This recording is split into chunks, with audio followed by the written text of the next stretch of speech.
पूर्ण उच असते ना. पण बदलाय मोठा कसा येईल नाही सगळं आता नवीन मध्ये करायचं. ओरिजिनल ठेवा काय ना.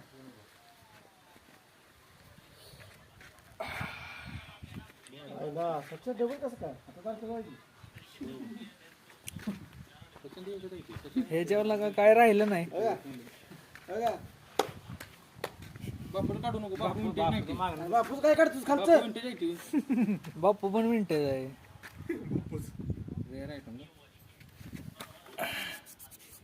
मीटर पहिला खाली ह्याच्यात काय ए आकाश मीटर कुठं आहे बघ तिथे म्हणजे ठरक ठरक इकडे इकडे इकडे इकडे इकडं काय यात मीटर आहे. ही कसलं मीटर आहे? कशी मीटर आहे? अरे बघ की होय की पण कशाच मीटर आहे? त्याला मिस्त्री त्याला मला बुलेट म्हटलं माझ्या सगळं घातलं नाही एवढं का खायला का 140 स्पीड आहे. आई घातली आहेत बघ.